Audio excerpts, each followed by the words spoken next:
element of community. Remember, this is your community, so if you've got a question, if you need to know something, if you want to share something, please, please, please either WhatsApp in or email in or write your question in the comments below.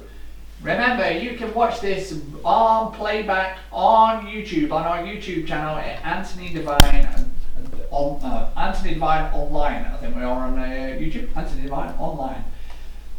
So, apologies about last week. We had gremlins in the system. We had the blue screen of death. We were so giddy and excited to get going, and then we had the blue screen. But we've sorted it all out. We've even made some improvements to mitigate, hopefully, not happening again. Like I said, this is going out on YouTube, so remember, hit that like button, hit that subscribe button, and let's grow the numbers to attract the big names to be able to pass on their skills.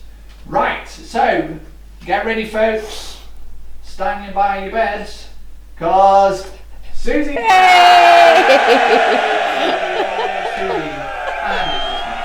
Right, coming up in today, we are doing part 2. Ply Grip went down an absolute storm, and hopefully I've converted some of the people that were told that, oh, don't do Ply Grip. Oh, no, Ply Grip, no.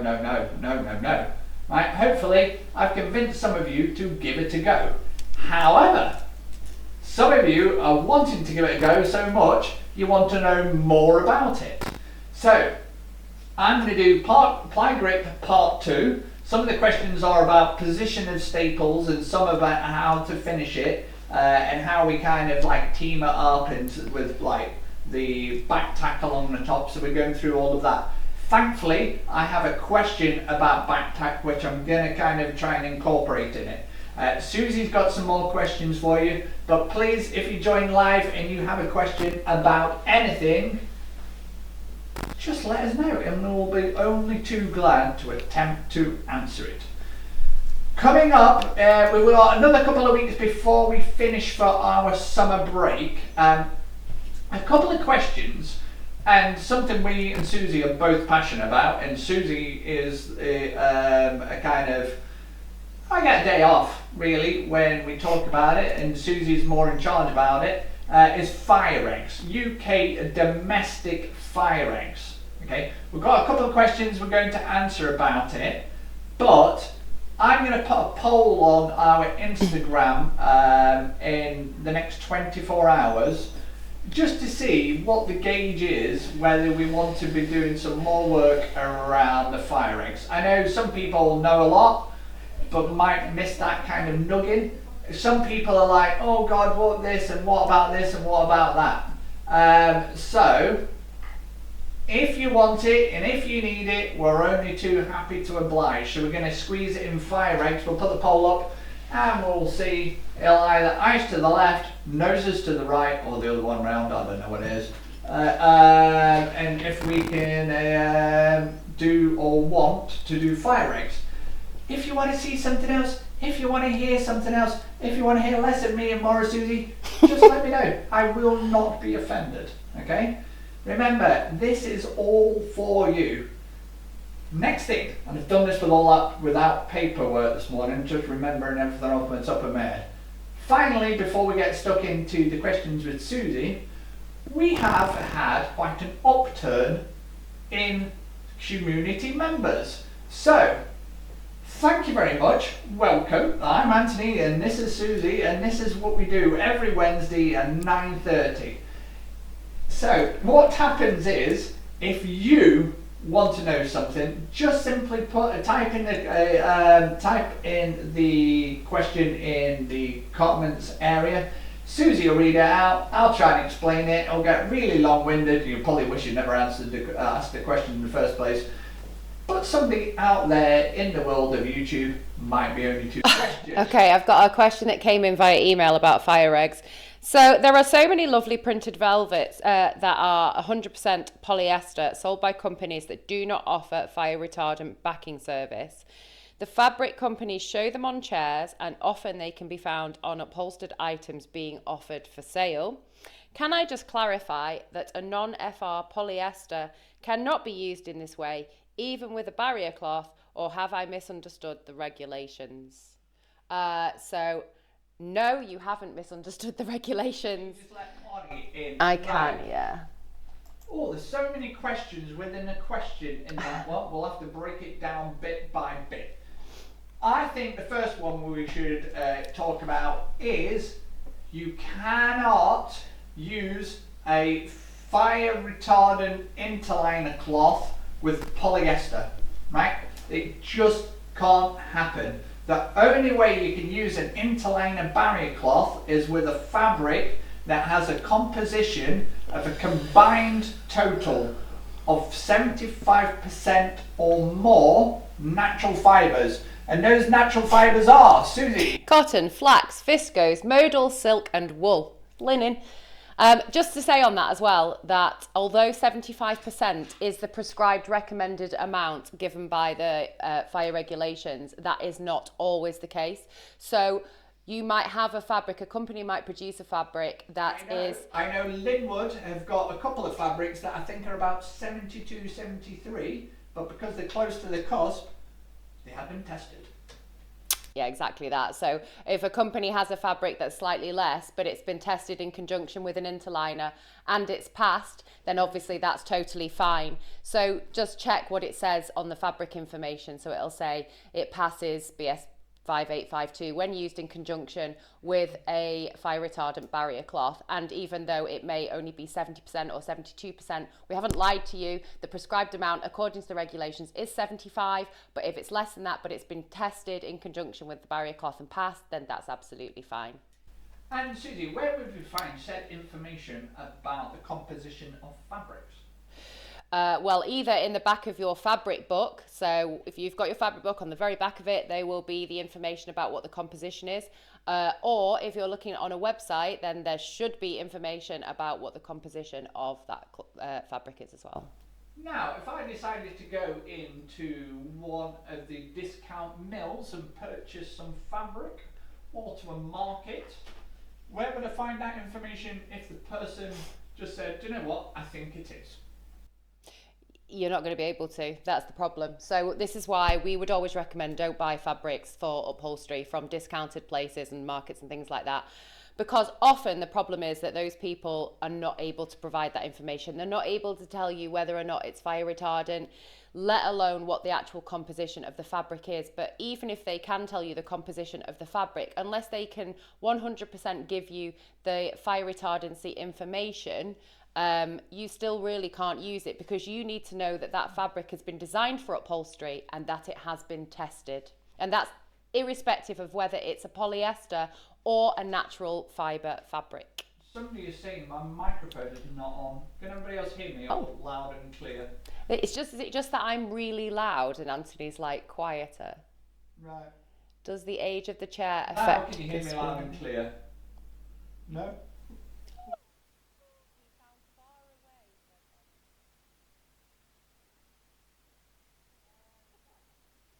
Just while I'm sorting my microphone out, I'll Yes. speak into it like this. Can you hear me now, loud and clear? No? Oh dear.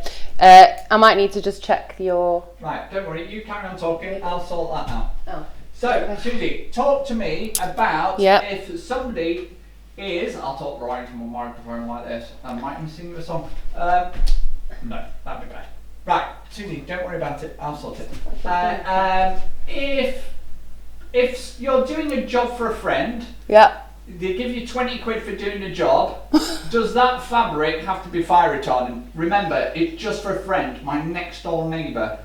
Does that fabric have to be fire retardant? Am I breaking the law? Do you want to put the camera onto me before you start faffing with your microphone?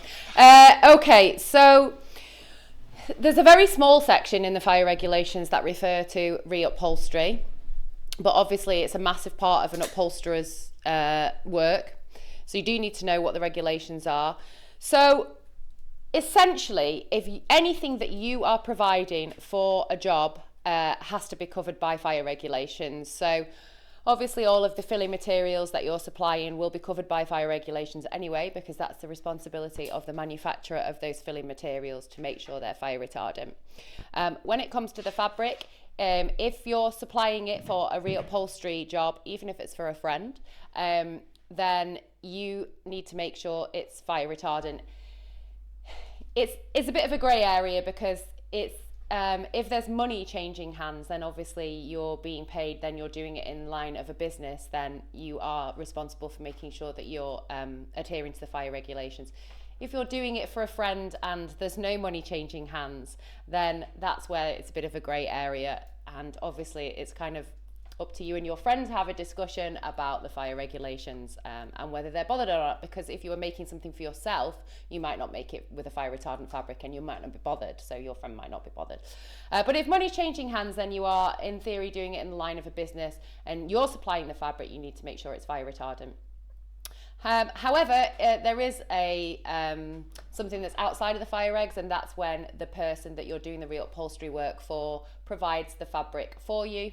We've talked about this lots before, and whether or not you wish to go down that rabbit hole of using a customer's fabric. We here do not go down that rabbit hole for many reasons. But if you do and the customer supplies the fabric, this is outside of fire regulations, and it doesn't matter if it's fire retardant or not.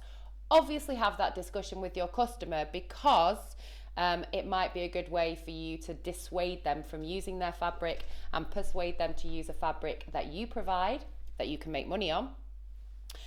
You won't be able to put a fire label on it if the fabric isn't fire retardant, which theoretically means that they won't be able to sell it. They certainly won't be able to even give it to a charity shop, because charity shops can't take anything that doesn't have a fire label attached. One of the questions was, can you hear me a bit better now? Can you hear me now? Thumbs up. Yay! Does the age of the chair affect this ruling? It doesn't. So if a chair is deemed to be an antique, and by an antique it has to be pre 1st of January 1950. So that's the only... Oh, my microphone just fell off. I'll sort this out. Honest to God. You talk about this. We had We're having microphone issues today, aren't we? So yes, it does affect it. Fire regs were brought in around 1988, or reintroduced in 1988, to basically mitigate everything people were doing around the house that could cause fires. Chip pans, smoking, right? We're going to go into this in more detail because questions are coming in and people do want to know. And to be honest, if you're in business, you have to know these rules and these laws, because you're on the front line and you have to deliver all of this to your customers. Now, one of the things I pride myself on is gaining all the information and the knowledge that I can pass on to my customers. And to be honest, I'm not the cheapest kid on the block when it comes to upholstery, okay? But if you choose to choose me, I will give you all the information about fabrics. I'll give you all the mention about fire regs. I'll give you lots more information rather than just going, I'm the cheapest, I'll do the job. So, if you get the reputation of, actually, this person's an expert, load yourself up with the information of fire regs and tell your customers about it. Sometimes it can help them choose you because they're thinking, oh, this person really knows what we're on about. Right, you finished, your microphone's all sorted. Right, 19 fire regs. Okay, so yeah, so anything manufactured prior to the 1st of January 1950 is deemed to be an antique, and antiques are outside of fire regulations because two reasons. Obviously, people want to be able to buy and sell antiques without having to worry about the fact that they're not covered by fire regulations, but mainly because anything that would be in a piece of furniture manufactured prior to the 1st of January 1950 wouldn't have any foam in it because it hadn't even been invented then. It's all right, just move it back a bit. And all the materials in there would have been natural materials, which, although they will burn, they're not going to be as toxic and as dangerous as the man-made filling materials that have been used after. So that's why antiques are deemed to be outside of regulations. However, it is considered good practice in terms of the regulations that anything that you change or put in to those chairs should be compliant with fire regulations, and that would apply to the fabric as well. Right, going back to the question about digital printed fabric. Digital printing fabric relies on the technology, the dye sublimation technology, printing onto a polyester-rich fabric. Okay, now so we used to have digital printers back when we had our ministry, the ministry, and we did it all. Now, when we were kind of starting out with digital printing, there were a few companies you could choose from. And what I knew as an upholsterer, I could carry that forward into choosing the right machine and then getting the right fabric out of that machine. And what I mean by that is I wanted to use actually upholstery weight velvet rather than somebody in a printer's going, oh, what should we print onto? Well, this one works, this one works, this one works, this one works. But is it any good for upholstery? Because in the early days of digital printing, the fabric base cloths were absolutely horrendous. But the technology really showed where we could kind of compete, or not compete, but just kind of like build our own stall against the kind of the big companies using fabrics.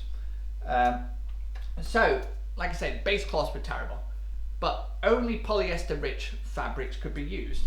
So the question was, because there's a big heat element to digital printing, people were worried that it would really affect the backing of the fire retardancy if it was put through. Basically, it goes through a big calendar drum, and there's oil in there, and that heats up the fabric and gets and allows the kind of the magic to work.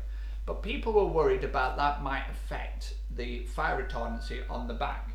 We tested and tested and tested, and it was absolutely fine. And Warwick Fabrics that we used to use for their base cloths said absolutely fine, go ahead with it. One of the other problems was shrinking when it came to kind of having the fire retardancy put on it. We just opted for customers are going to want, when the fabric's printed, they don't want to then have to wait a further 5 days, 10 days, 14 days for it to be sent off to a fire retardancy company and then come back to you after it's been printed and it's been made fire retardant. I know some companies choose that method, and sometimes they, if they're just doing stuff for photography, and we've done it in the past, and it's not going to be sold, it's just being kept in-house. And to be honest, ours is just the fabric's been taken off, new fabric's been put on several times. We've used it for photography purposes. So, do your due diligence when it comes to printed fabrics. Not to kind of persuade you, but to persuade you. Arley House, remember we spoke to Angela a couple of weeks ago. One thing I was really attracted to Arley House about is they use really, really nice base cloths for their digital printing. And those are made fire retardant before the fabric is actually printed. So it's almost instantaneous. Was there any other parts to that question? No. That we covered? No. Right, do you have any more questions? I have a question about stockinette. Have you screwed on your clamp now for your microphone? I have, yeah. Susie was so proud of herself, she remembered to put the microphone I on even had it in place yesterday afternoon. I was so proud of myself. I know, so proud of yourself. And then it fell off. I'll sort it next week. I'll remember to put my microphone in as well. Right, what was the question? I've got a question about stockinette. Stockinette, fire away. So somebody has been battling with stockinette and describes it as looking like tights after consuming a lot of booze and falling in a bush. Have you got any tips, Anthony? I thought you were going to say if you got any memories. No, I haven't got any memories of ever doing anything like that whatsoever. How can we Although how I can did we cycle avoid? my bike into a bush on the way home from the pub once. Wasn't wearing tights. Stockinette. Right, couple of ways to do it. And again, being upholstery, everybody's individual. Everybody's got the best way of doing things. I'll give you several options.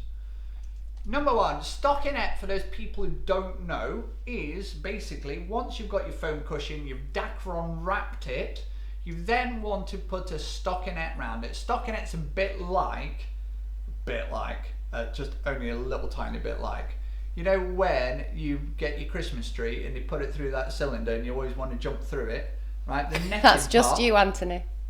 I don't think it is. I've never ever considered that I would want to jump through the netting thing that wraps the Christmas trees up. I can honestly say I've never considered that. Has anybody else considered that? Una has. You're not alone. Honestly, Una. You're not alone. Una's considered it. Anyway, getting back to it. Right, stockinette is basically then the part that allows the fabric to slip around, the cushion to move around in your cushion case. How do we attach it? Well, first way is a bit rudimentary. Put it on, slip it in sideways, never front to back. Always put your cushion in sideways so the full part is on the front and on the back. Right? Now, one way of doing it is just put it in, glue one side, stick it on, cut it off, glue one side, stick it off. It doesn't look great. Okay? The other way you can do it is glue a bit and then stitch it all up on one side. Some people put it through the overlocker, but they stitch it all down one side, they pull it and they shake it and then cut it off, glue a bit, sew it and stick it. I'm not a huge fan of that either. It's really, really time consuming, right? And then you're like, oh God, what about this stitching? Well, this is supposed to look good, but now it just looks like a dog's dinner. The way I go about it is, and I used to pull a few pranks on people, but this is genuinely true how we used to do it. Get your cushion, Dacron wrap it. So you want Dacron on the top, Dacron on the front, Dacron on the underneath. Not on the sides, not on the back of the chair.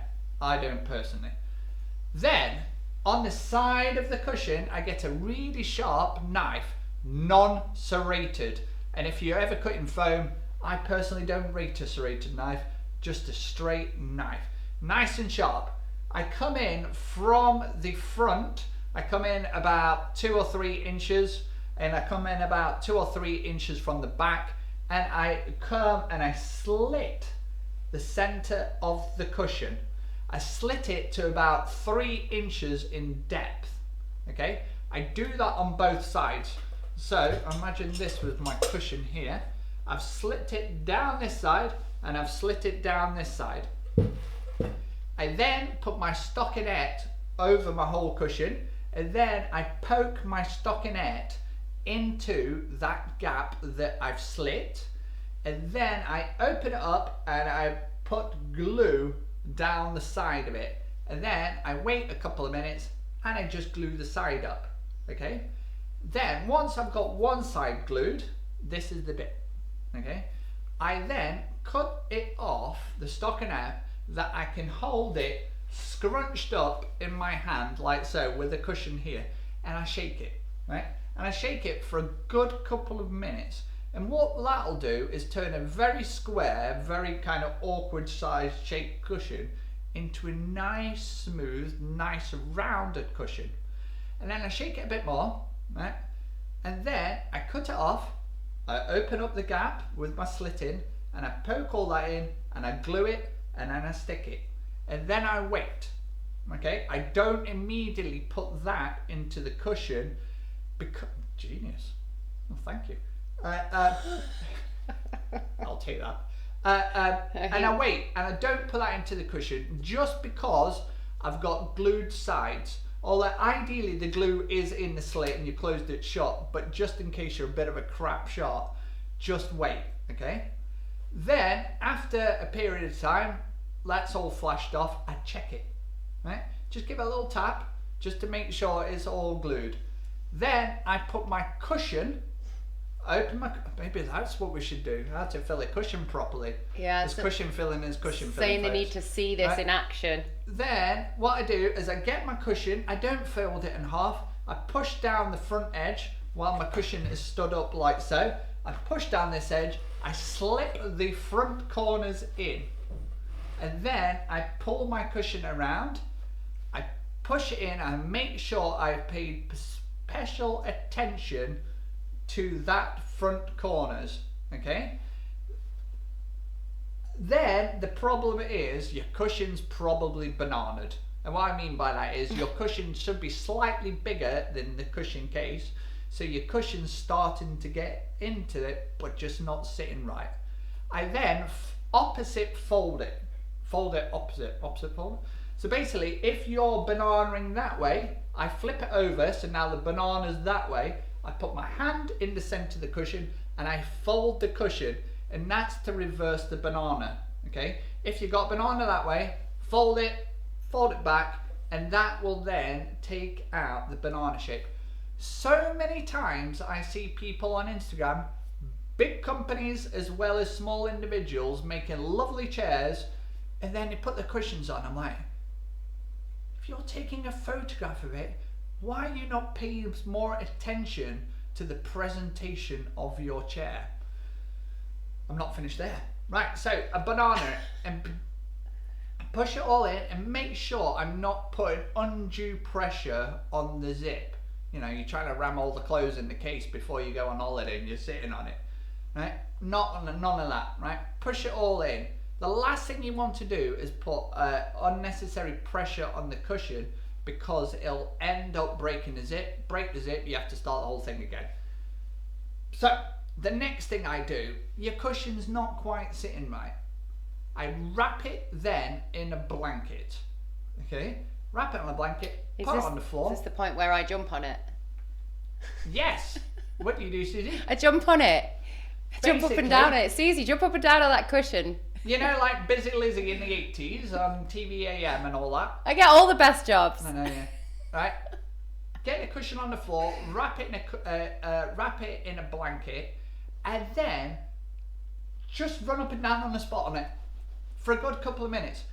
I'm kidding you not. Get a little hit workout in as well. I honestly thought people were taking the you-know-what when they first demonstrated this to me, because I was only a young apprentice. But trust me, if you ever have problems filling your cushion cases and they always look like they're missing a bit here and they're missing a bit there, jog on the spot on them. Honestly, guarantee it. Maybe that is something we should do, how to fill the perfect cushion. I think so. There's a couple of people who said they'd like to see that as a demonstration. Me, I have vast experience. When I was an apprentice at Christmas, it was all hands to the deck. I mean, Christmas was always the busiest time for upholsterers, and we used to have to fill cushions. I would stand in a line of people. Somebody would chuck the case. Oh, somebody would chuck the case. Susie, camera. No, you need to turn it on. I forgot. Sorry, folks. This is too busy with these. We'll definitely turn professional one day when we come to do this. Oh, they won't enjoy it as much then. Right, you need to turn yours on, and then the overhead ones I'll do. Yeah, so at Christmas I used to have to fill cushions, and before then I would have to go out and deliver them. Right, I'll sort this, Susie, don't worry about this. Right, we got any more questions before I make a start? Well, there was a question about the multi-tool, but are we coming to that? You've knocked your camera out of place, like I told you not to. No, it's alright, it's fine. Right, multi-tools. We're going to come to that one, because that one, have we got a question about it? What was the question? I think it was just about hints and tips you've learned from using the multi-tool. To be honest, we'll cover that all in. Maybe we'll go for that next week. The multi-tool. We've got two more sessions. It's lingering on the peripheral. So what to be done. And to be honest, I was a bit like, no, multi-tools, no. But I think it actually could be very, very useful for a lot of people. Not in all occasions, but we'll talk about it more and more. One of the questions I did want to do, it's a bit of a demonstration this one, is somebody was asking about back tack. They've never felt comfortable with back tack. Sorted, let's get you sorted on this. Right, let's switch to different cameras. So I've got this camera here, and here is my back tack. Okay, back tack basically is just a bit of a toughened card, and it's a good way for doing outside backs, outside arms, and anything where you need a nice straight finish. You can slightly curve it by putting slits into it, but to be honest, that's where your ply grip comes into it. I mainly just keep it, you know, on a slight arc or mainly straight. So I'm just going to cut the length of this. It only ever comes in one colour, and I think there's only one company that actually produce it. Right, fabric. So this is my pretend outside arm, outside back. One thing I want to do is this is going to be my finish side. And this is how my boss showed me all of those years ago. I take my back tack. What I do is I cut a 45 degree and then I take that little sharp point off it like so. Right? That all becomes important later. Right? So there is my back tack and there is my there. So I'm just going to put this on nice and straight. Get my gun and in there like so. Get it round. One staple in. Can you just see if you can sharpen that camera up, please? Yeah. Right, now I'm just going to go to this end. No, but no. Hold it. That's it, isn't it? Right. So there's my two ends down. Now what I need to do is position up where I'm going to put my staples. Now back tack, if you staple low, what happens is when you pull your back tack down, you're going to get some separation from that. If I just switch this camera. So this is where my back tack edge is. Now watch this. See how it lifts and peels. Okay? So basically that's now lifting that edge. So to stop that happening, you basically need to put your staples higher. So can you film this, Susie, just on your screen? On my phone. So we're going as tight and as high as possible. Right. Now, when I do those, no, on the screen. Right, doesn't matter. Now, when I've done that, it doesn't peel away. Okay. Now, when I do this one, I come along here, like that.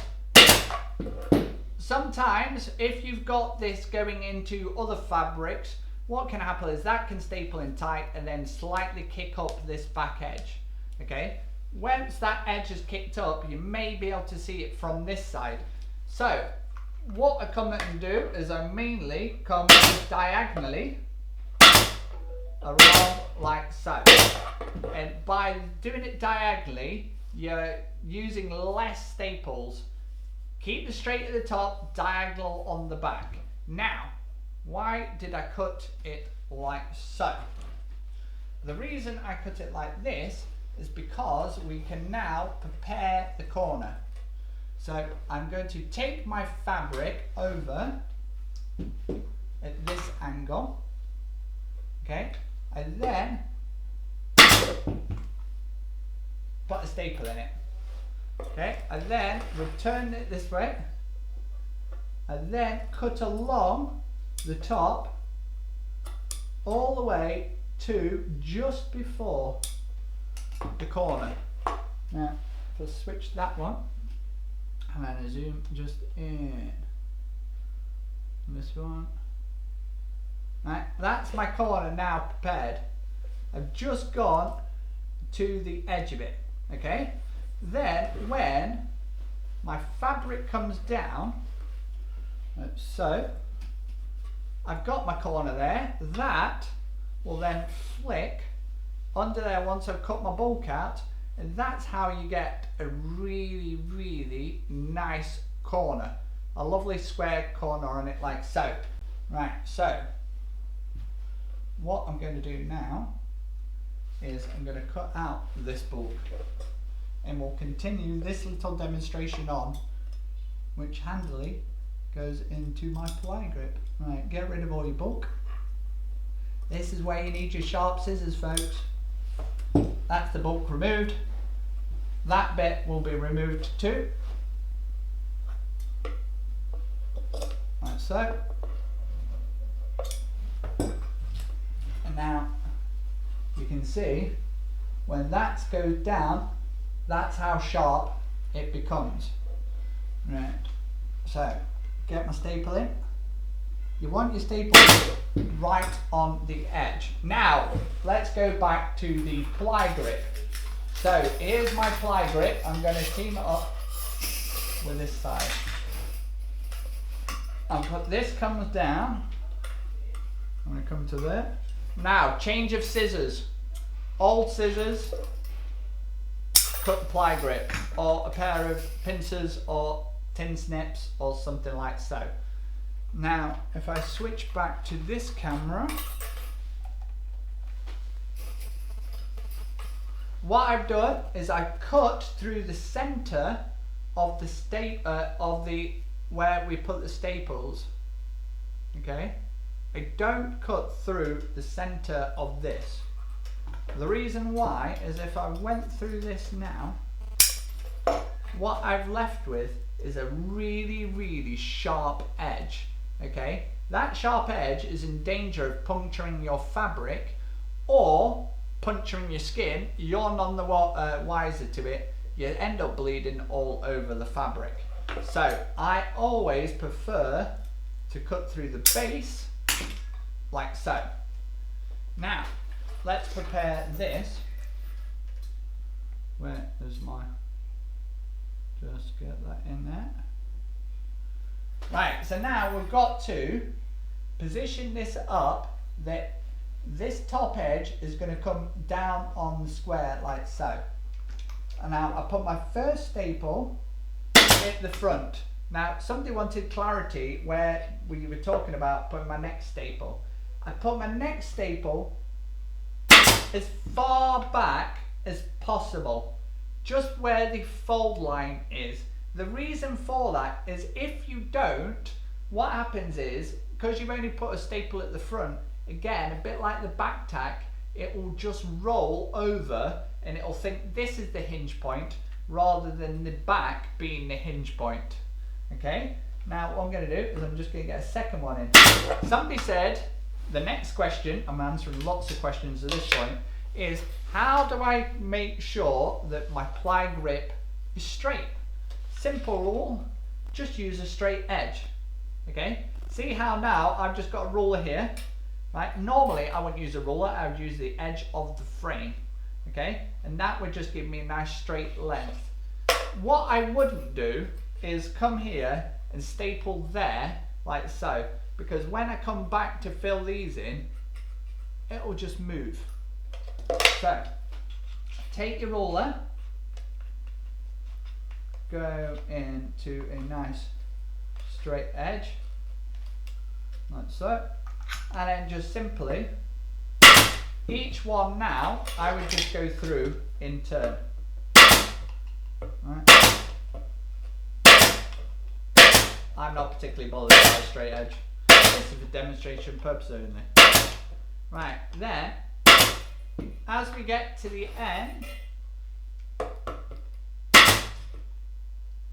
I finish it on a half one, and so I staple it, and then I staple it in at the back,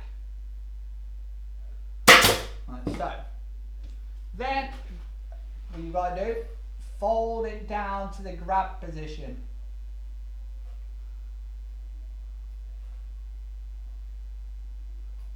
Once you've folded it down to the grab position, those teeth are in a much better place to hold the fabric. So they're down like so. If I just show you from this camera angle, they are like so. Okay, so they're all slightly bent over in the grab position. Now I take my fabric, that's coming in there, all the way down, regulator, like so. I'm just gonna, first of all, I'm just gonna get my tension, poke it in. Once I've poked it in, I squeeze it shut just to further grab it more.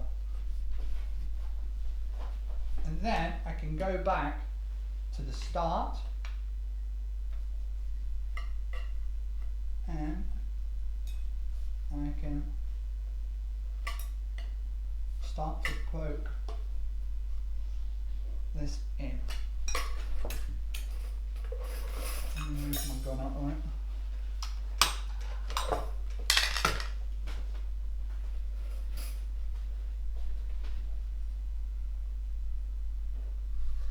Just run all this in, like so.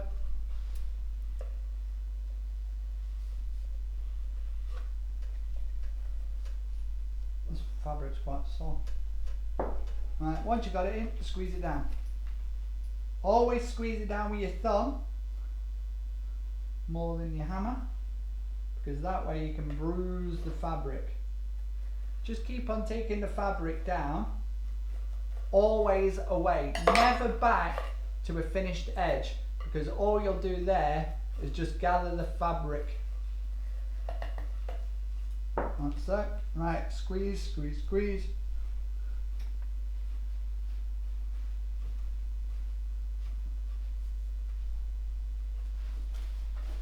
And then I'm just going to put some tension on this side as if I've done the other side.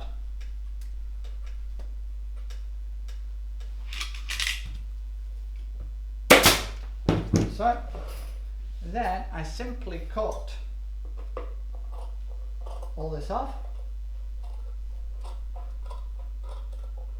into it like so, and then just as I'm doing it, I check to see if I've cut enough off. If you haven't cut enough off, simply pull it out a bit again. Again, I can't tell you how important it is to make sure you have sharp scissors at this part. I'm at the right angle here. Let me come round.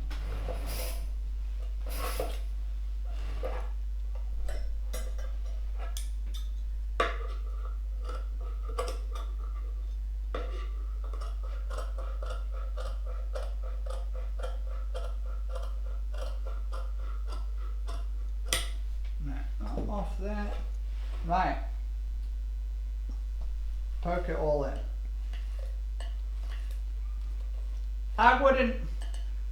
I'm not a fan of this without the piping.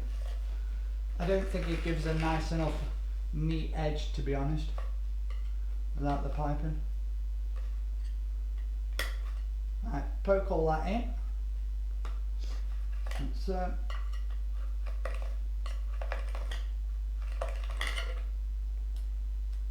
tuck all this in at the top.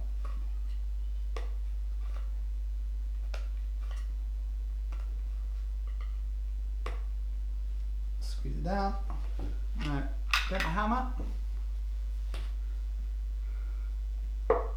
I would normally get a scrap piece of fabric that I've cut off, so I would just use this to stop bruising the fabric. Bash it all down.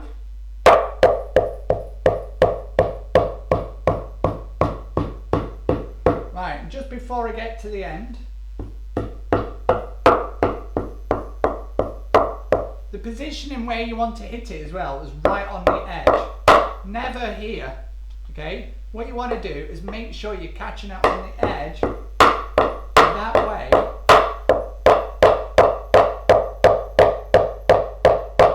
it's closing the gap. Alright, just get rid of the last of the threads. Like so, and then you can see how much of the gap. I can just see it a little bit there. Tuck all that in. Bash it down flat. Like I say, I would normally finish this with piping. I don't like an unfinished ply grip edge. Right, now, in terms of finishing, all I would do is cut some excess off.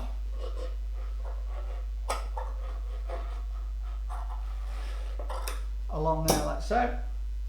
Take and pinch this side, flick it around, and then I got a really fluffy regulator. I was just about to say that. It's not helping the situation. Right. Take this, flick it around, cut any excess off you need to, and then just turn it into a nice 90-degree corner, like so. Bash it down.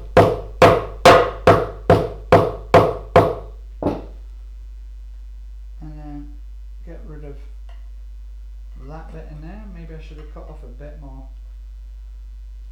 Into there, bash it down, and then I would go on and apply my tension to that. One staple in there, and I would finish this at the top to make it nice and square. How are we doing for time? I got another 10 minutes. Oh no, we could have just went on and on and on. Or maybe I should have been piping.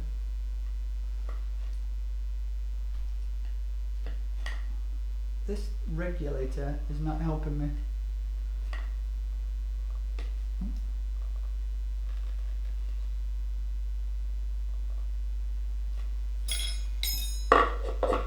In.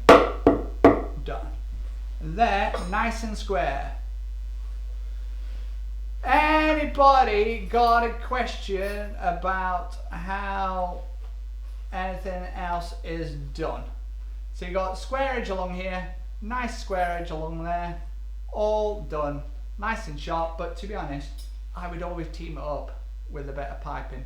Put the piping in first, ply grip up against it. If you want to see that done, if you go to the previous episode before this one, ply grip done properly. So that's how you do it. Simple and easy. Anthony, Yes. Sabrina, if that's an outside back you were doing, the bottom edge, would you take the fabric underneath the chair or would you finish it on the outside? So it would be finished underneath the chair. So you basically would be, let me just see. In fact, let me just. So imagine this is ply gripped down here, like so. We'd come and stop just short. Now, if we were ply gripping, on scissors.